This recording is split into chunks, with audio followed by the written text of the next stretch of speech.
गौरी पुत्र गणेश भगवान की जय। जय श्री कृष्णा, राधे राधे। आज कार्तिक मास के शुक्ल पक्ष का गुरुवार है और आज के दिन गुरुवार का व्रत रखने और इसकी कथा को सुनने से बृहस्पति देव अत्यंत प्रसन्न होते हैं तथा मनुष्यों की सभी मनोकामनाओं को पूर्ण कर देते हैं। तो आज मैं आपको सुना रहा हूँ गुरुवार व्रत कथा। तो इस कथा को बड़ी ही श्रद्धा और प्रसन्नचित मन से पूरा अवश्य सुनिएगा। गुरुवार की व्रत कथा को सुनने से पहले आइए भगवान विष्णु की बड़ी ही सुंदर कहानी को सुनते हैं। जब इंद्रदेव वर्षा और विनाश का तांडव करके थक गए, वह वृंदावन और वृंदावन वासियों का कुछ भी अहित नहीं कर पाए, तब वह बहुत लज्जित हुए। वह भगवान लीला और उनकी शक्ति को पहचान चुके थे। उनका अभिमान चूर चूर हो चुका था।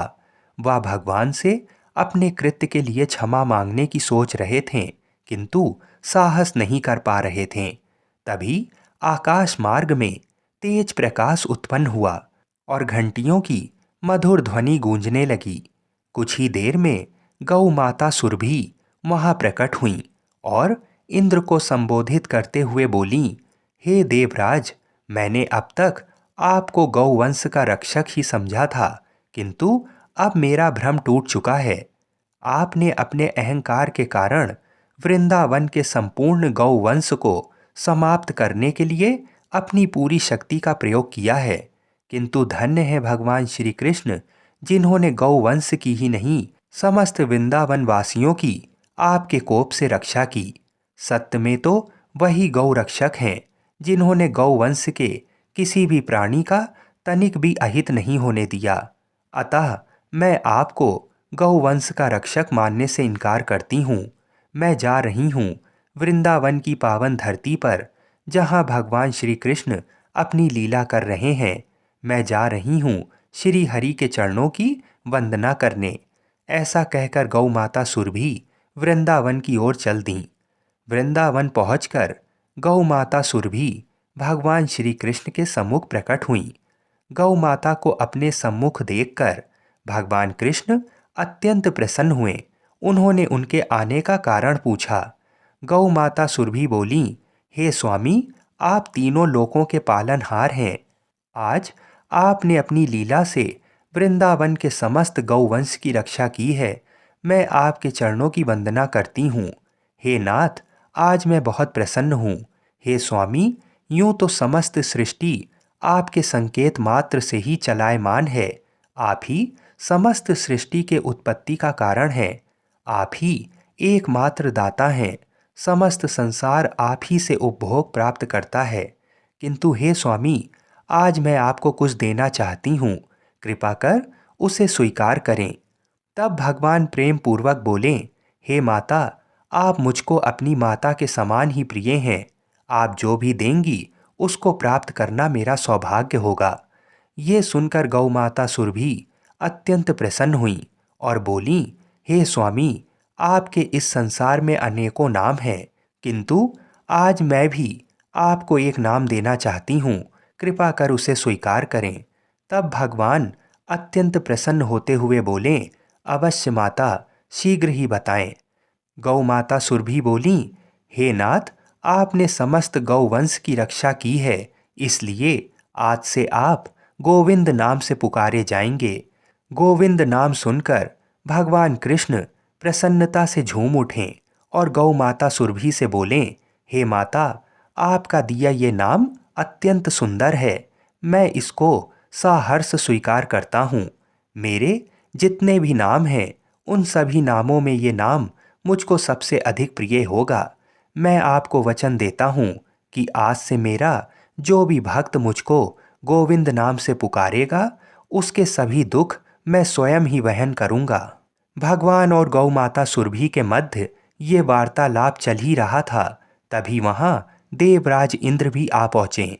उन्होंने भगवान से अपने अपराध के लिए क्षमा मांगी और गोविंद नाम से भगवान की वंदना की। भगवान ने प्रसन्न होकर इंद्र को क्षमा कर दिया। तत्पश्चात देवराज इंद्र और गौ माता सुरभि ने प्रभु से विदा ली। इस प्रकार मेरे ठाकुर जी का एक और नाम पड़ा गोविंद, क्योंकि भगवान कृष्ण को गायों से विशेष स्नेह था। अतः गौ माता द्वारा दिया गया ये गोविंद नाम भगवान को अत्यंत प्रिय है।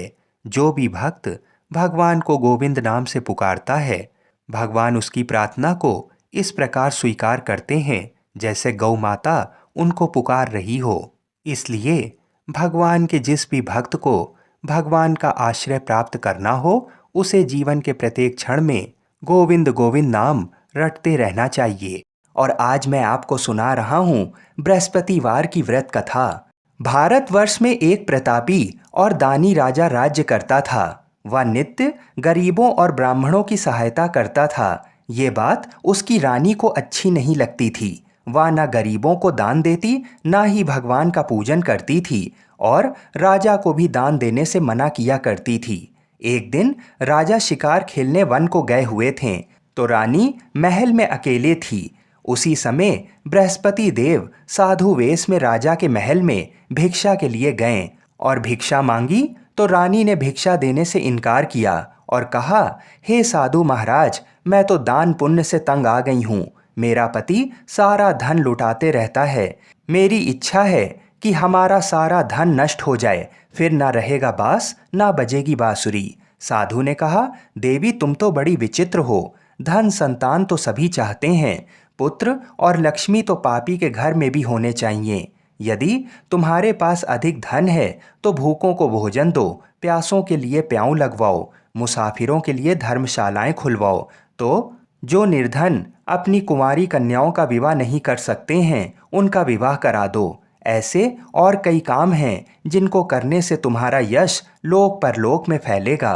परंतु रानी पर उपदेश का कोई भी प्रभाव ना पड़ा। वह बोली, महाराज आप मुझे कुछ ना समझाइए। मैं ऐसा धन नहीं चाहती जो हर जगह बांटती फिरूं। साधु ने उत्तर दिया, यदि तुम्हारी ऐसी इच्छा है तो तथास्तु।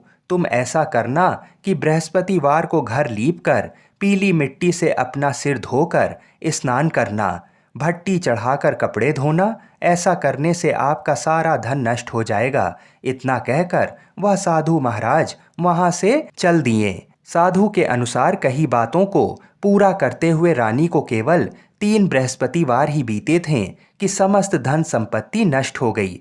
भोजन के लिए राजा का परिवार तरसने लगा। तब एक दिन राजा ने रानी से बोला कि हे रानी, तुम यहीं रहो, मैं दूसरे देश को जाता हूँ, क्योंकि यहाँ पर सभी लोग मुझे जानते हैं, इसलिए मैं कोई छोटा कार्य नहीं कर सकता। ऐसा कहकर राजा परदेश चला गया। वहाँ वह जंगल से लकड़ी काट कर लाता और शहर में बेचता। इस तरह वह अपना जीवन व्यतीत करने लगा। इधर राजा के परदेश जाते ही रानी और दासी दुखी रहने लगें। एक बार जब रानी और दासी को 7 दिन तक बिना भोजन के रहना पड़ा, तो रानी ने अपनी दासी से कहा, हे दासी, पास ही के नगर में मेरी बहन रहती है, वह बड़ी धनवान है। तू उसके पास जा और कुछ ले आ, ताकि थोड़ी बहुत गुजर बसर हो जाए। दासी रानी के बहन के पास गई। उस दिन गुरुवार था और रानी की बहन उस समय बृहस्पतिवार व्रत की कथा सुन रही थी। दासी ने रानी की बहन को अपनी रानी का संदेश दिया, लेकिन रानी की बड़ी बहन ने कोई उत्तर नहीं दिया। जब दासी को रानी की बहन से कोई उत्तर नहीं मिला, तो वह बहुत दुखी हुई और उसे क्रोध भी आया। दासी ने वापस आकर रानी को सारी बात बता दी। ये सुनकर रानी ने अपने भाग्य को कोसा। उधर रानी की बहन ने सोचा कि मेरी बहन की दासी आई थी, परंतु मैं उससे नहीं बोली, इससे वह बहुत दुखी हुई होगी। कथा सुनकर और पूजन समाप्त करके वह अपनी बहन के घर आई और कहने लगी, हे बहन, मैं बृहस्पतिवार का व्रत कर रही थी। तुम्हारी दासी मेरे घर आई थी, परंतु जब तक कथा होती तब तक ना तो उठते हैं और ना ही बोलते हैं, इसलिए मैं कुछ नहीं बोली। कहो दासी क्यों आई थी? रानी बोली, बहन तुमसे क्या छुपाऊं, हमारे घर में खाने तक को अनाज नहीं था। ऐसा कहते कहते रानी की आंखें भर आईं। उसने दासी समेत पिछले 7 दिनों से भूखे रहने तक की बात अपनी बहन को विस्तार पूर्वक सुना दी। रानी की बहन बोली, देखो बहन, भगवान बृहस्पति देव सबकी मनोकामनाओं को पूर्ण करते हैं। देखो, शायद तुम्हारे घर में अनाज रखा हो। पहले तो रानी को विश्वास नहीं हुआ, पर बहन के आग्रह करने पर उसने अपनी दासी को अंदर भेजा तो उसे सचमुच अनाज से भरा एक घड़ा मिल गया। ये देखकर दासी को बड़ी हैरानी हुई। दासी रानी से कहने लगी, हे रानी, जब हमको भोजन नहीं मिलता तो हम व्रत ही तो करते हैं, इसलिए क्यों ना इनसे व्रत और कथा की विधि पूछ ली जाए ताकि हम भी व्रत कर सकें। तब रानी ने अपनी बहन से बृहस्पतिवार व्रत के बारे में पूछा। उसकी बहन ने बताया, बृहस्पतिवार के व्रत में चने की दाल और मुनक्का से भगवान विष्णु का केले की जड़ में पूजन करें तथा दीपक जलाएं, व्रत कथा सुने और पीला भोजन ही करें। इससे बृहस्पति देव प्रसन्न होते हैं। व्रत और पूजन विधि बताकर रानी की बहन अपने घर को लौट गई। 7 दिन के बाद जब गुरुवार आया तो रानी और दासी ने व्रत रखा। घुड़साल में जाकर चना और गुड़ लेकर आई, फिर उससे केले की जड़ तथा विष्णु भगवान का पूजन किया। अब पीला भोजन कहाँ से आए, इस बात को लेकर दोनों बहुत दुखी थीं। चूंकि उन्होंने व्रत रखा था, इसलिए बृहस्पति देव उनसे प्रसन्न थे। इसलिए वे एक साधारण व्यक्ति का रूप धरकर 2 थालों में सुंदर पीला भोजन दासी को दे गए। भोजन पाकर दासी प्रसन्न हुई और फिर रानी के साथ मिलकर भोजन को ग्रहण किया। उसके बाद वे सभी गुरुवार को व्रत और पूजन करने लगीं। बृहस्पति देव भगवान की कृपा से उनके पास फिर से धन संपत्ति आ गई, परंतु रानी फिर से पहले की तरह आलस्य करने लगी। तब दासी बोली, देखो रानी, तुम पहले भी इस प्रकार आलस्य करती थी, तुम्हें धन रखने में कष्ट होता था, इस कारण सभी धन नष्ट हो गया, और अब जब भगवान बृहस्पति देव की कृपा से धन मिला है तो तुम्हें फिर से आलस्य होता है। रानी को समझाते हुए दासी कहती है कि बड़ी मुसीबतों के बाद हमने ये धन पाया है, इसलिए हमें दान पुण्य करना चाहिए, भूखे मनुष्यों को भोजन कराना चाहिए और धन को शुभ कार्यों में खर्च करना चाहिए, जिससे तुम्हारे कुल का यश बढ़ेगा, स्वर्ग की प्राप्ति होगी और पितृ प्रसन्न होंगे। दासी की बात मानकर रानी अपना धन शुभ कार्यों में खर्च करने लगी, जिससे पूरे नगर में उसका यश फैलने लगा। बृहस्पतिवार व्रत कथा के बाद श्रद्धा के साथ आरती की जानी चाहिए। इसके बाद प्रसाद बांटकर उसे ग्रहण करना चाहिए। एक दिन राजा दुखी होकर जंगल में एक पेड़ के नीचे आसन जमाकर बैठ गया। वह अपनी दशा को याद करके व्याकुल होने लगा। बृहस्पतिवार का दिन था। एकाएक उसने देखा कि निर्जन वन में एक साधु प्रकट हुए। वह साधु वेश में स्वयं बृहस्पति देवता थे।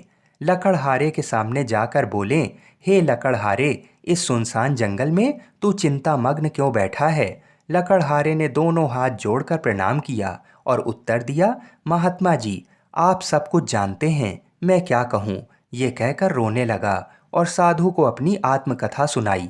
महात्मा जी ने कहा, तुम्हारी स्त्री ने बृहस्पति के दिन बृहस्पति भगवान का निरादर किया है, जिसके कारण रुष्ट होकर उन्होंने तुम्हारी ये दशा कर दी है। अब तुम चिंता को दूर करके मेरे कहने पर चलो तो तुम्हारे सब कष्ट दूर हो जाएंगे और भगवान पहले से भी अधिक संपत्ति तुम्हें देंगे।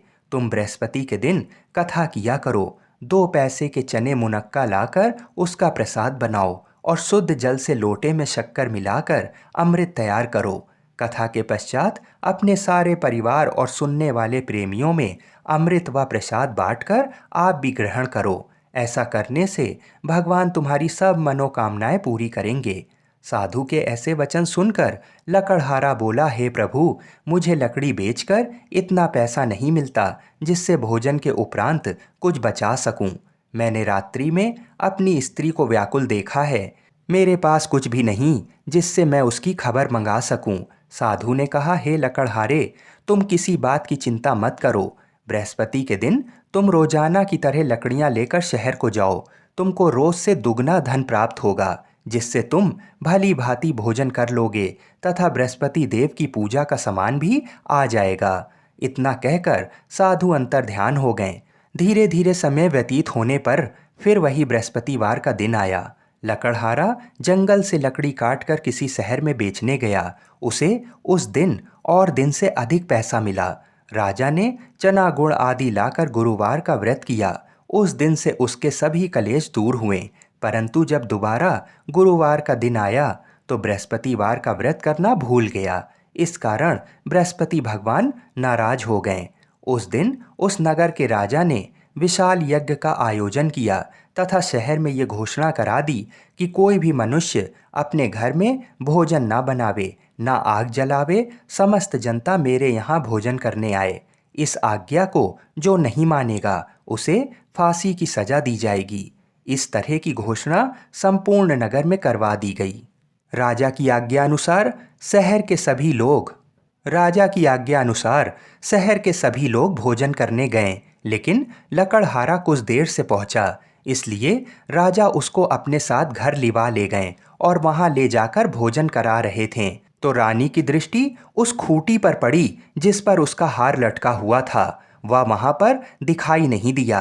रानी ने निश्चय किया कि मेरा हार इस मनुष्य ने चुरा लिया है। उसी समय सिपाहियों को बुलाकर उसको कारागार में डलवा दिया।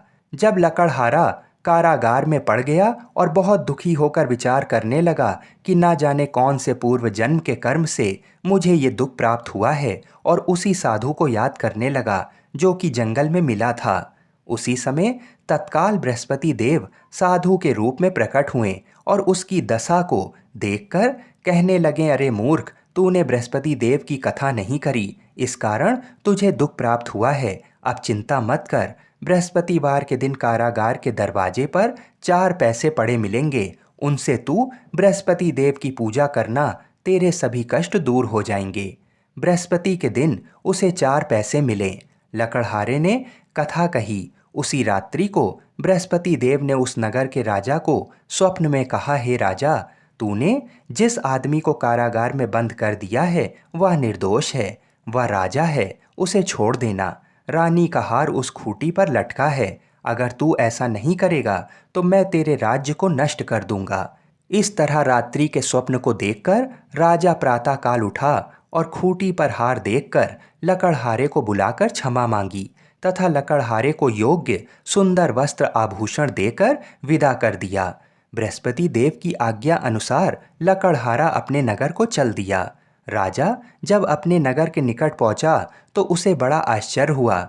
नगर में पहले से अधिक बाग, तालाब, कुएं तथा बहुत सी धर्मशाला, मंदिर आदि बन गए थे। राजा ने पूछा कि ये किसका बाग है और धर्मशाला किसकी है। तब नगर के सब लोग कहने लगे, ये सब रानी और बांदी के हैं।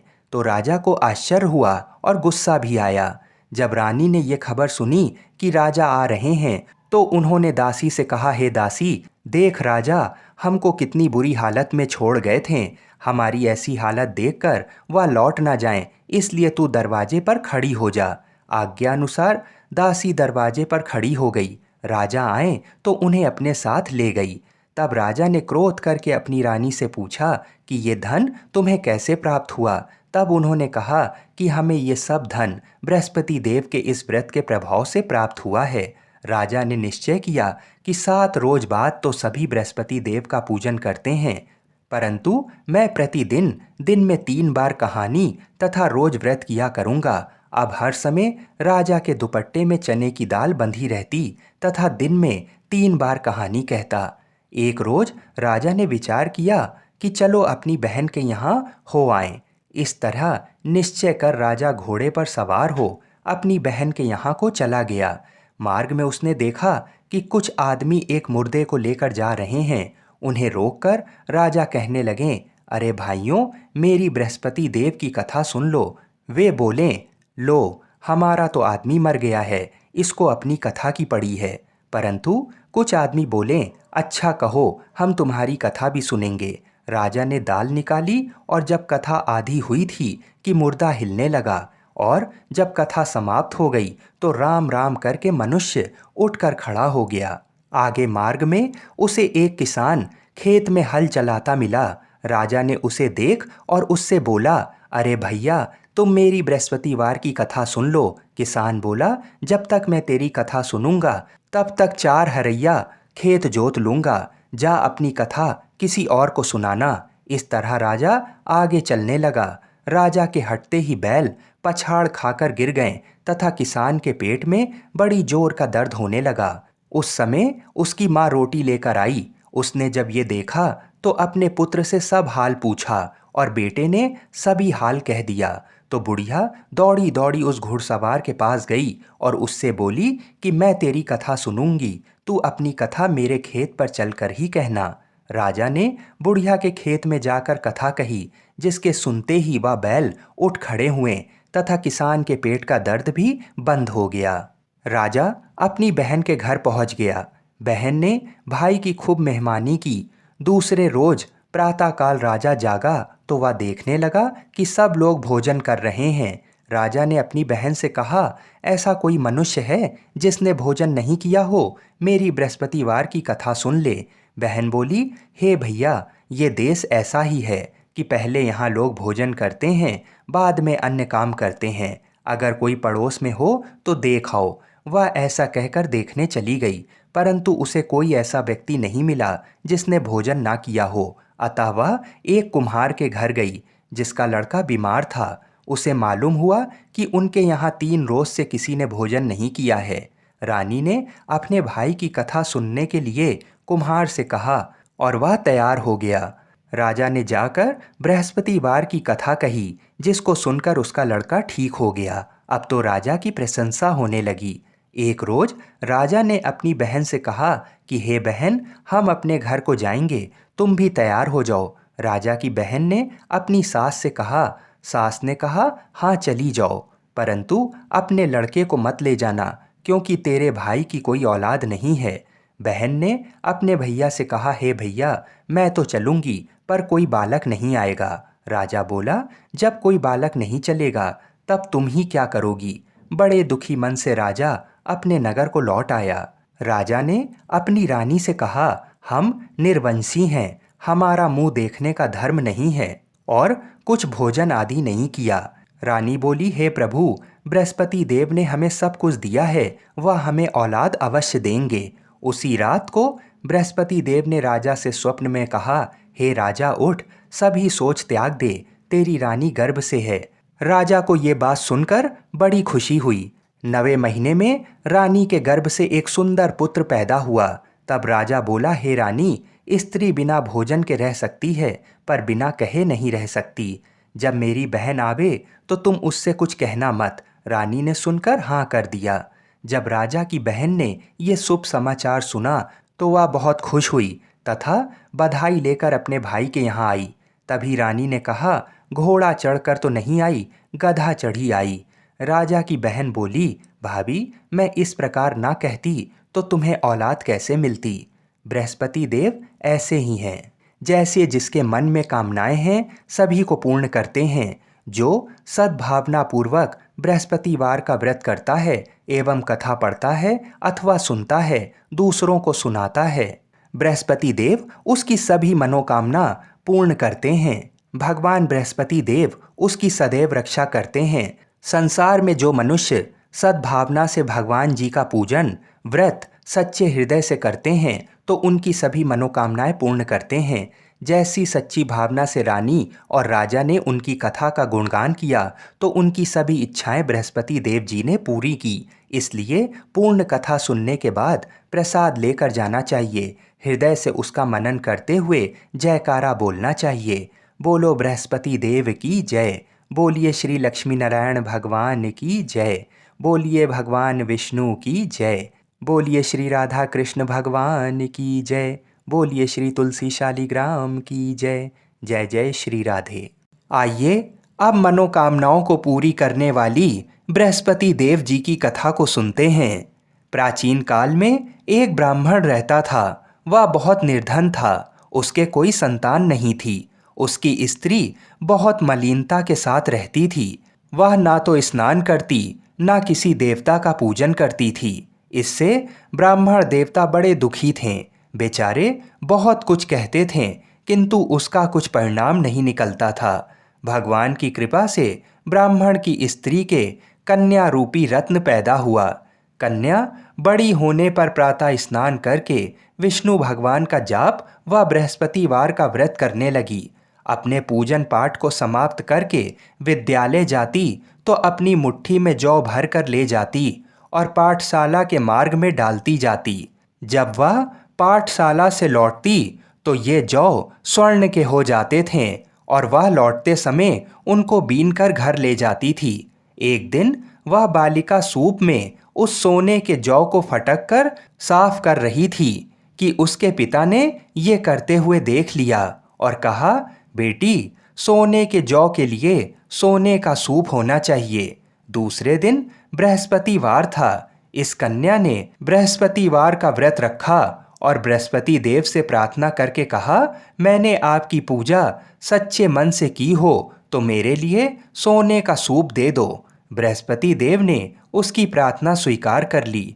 रोजाना की तरह वह कन्या जौ फैलाती हुई जाने लगी। जब लौटकर जौ बीन रही थी तो बृहस्पति देव की कृपा से सोने का सूप मिला। उसे वह घर ले आई और उसमें जौ साफ करने लगी, परंतु उसकी माँ का वही ढंग रहा। एक दिन की बात है, वह कन्या सोने के सूप में जौ साफ कर रही थी। उस समय उस शहर का राजपुत्र वहां से होकर निकला। इस कन्या के रूप और कार्य को देखकर मोहित हो गया तथा अपने घर आकर भोजन तथा जल त्याग कर उदास होकर लेट गया। राजा को इस बात का पता लगा तो अपने प्रधानमंत्री के साथ उसके पास गए और बोले, हे बेटा, तुम्हें किस बात का कष्ट है? किसी ने अपमान किया है अथवा और कारण हो सो कहो, मैं वही कार्य करूँगा जिससे तुम्हें प्रसन्नता हो। अपने पिता की राजकुमार ने बातें सुनी तो वह बोला, मुझे आपकी कृपा से किसी बात का दुख और कष्ट नहीं है। किसी ने मेरा अपमान नहीं किया है, परंतु मैं उस लड़की से विवाह करना चाहता हूँ जो सोने के सूप में जौ साफ कर रही थी। ये सुनकर राजा आश्चर्य में पड़ गए और बोले, बेटा, इस तरह की कन्या का पता तुम ही लगाओ, मैं उसके साथ तुम्हारा विवाह अवश्य ही करवा दूंगा। राजकुमार ने उस लड़की के घर का पता बतलाया। तब मंत्री उस लड़की के घर गए और ब्राह्मण देवता को सभी हाल बताया। ब्राह्मण देवता राजकुमार के साथ अपनी कन्या का विवाह करने के लिए तैयार हो गए तथा विधि विधान के अनुसार ब्राह्मण की कन्या का विवाह राजकुमार के साथ हो गया। कन्या के घर से जाते ही पहले की भांति उस ब्राह्मण देवता के घर में गरीबी का निवास हो गया। अब भोजन के लिए भी अन्न बड़ी मुश्किल से मिलता था। एक दिन दुखी होकर ब्राह्मण देवता अपनी पुत्री के पास गए। तब बेटी ने पिता की दुखी अवस्था को देखा और अपनी माँ का हाल पूछा। तब ब्राह्मण ने पूरा हाल बता दिया। कन्या ने बहुत सा धन देकर अपने पिता को अपने घर से विदा कर दिया। इस तरह ब्राह्मण का कुछ समय सुखपूर्वक व्यतीत हुआ। कुछ दिन बाद वह फिर वही हाल का हो गया। ब्राह्मण फिर अपनी कन्या के यहाँ गया और सारा हाल कहा तो लड़की बोली, हे पिताजी, आप माता को यहाँ लिवा लाओ, मैं उसे विधि बता दूंगी जिससे गरीबी दूर हो जाए। वह ब्राह्मण देवता अपनी स्त्री को साथ लेकर पहुँचे तो अपनी माँ को वह लड़की समझाने लगी, हे माँ, तुम प्रातःकाल प्रथम स्नान आदि करके विष्णु भगवान का पूजन करो तो तुम्हारी सब दरिद्रता दूर हो जाएगी। परंतु उसकी माँ ने एक भी बात नहीं मानी और प्रातःकाल उठकर अपनी पुत्री के बच्चों की जूठन को खा लिया। इससे उसकी पुत्री को भी बहुत क्रोध आया और एक रात को कोठरी से सभी सामान निकाल दिया और अपनी माँ को उसमें बंद कर दिया। प्रातःकाल उसे निकाला तथा स्नान आदि करा के पाठ करवाया तो उसकी माँ की बुद्धि ठीक हो गई और फिर प्रत्येक बृहस्पतिवार को व्रत रखने लगी। इस व्रत के प्रभाव से उसके माँ बाप बहुत ही धनवान और पुत्रवान हो गए और बृहस्पति जी के प्रभाव से इस लोक के सुख भोग कर स्वर्ग को प्राप्त हुए। आप सभी लोग बड़ी ही श्रद्धा और प्रेम से बोलिए, विष्णु भगवान की जय। हम ऐसी मंगल कामना करते हैं कि भगवान श्री लक्ष्मी नारायण जी और बृहस्पति देव जी तथा भगवान शिव और माता पार्वती हम सभी की मनोकामनाओं को अवश्य ही पूर्ण करें। हर हर महादेव।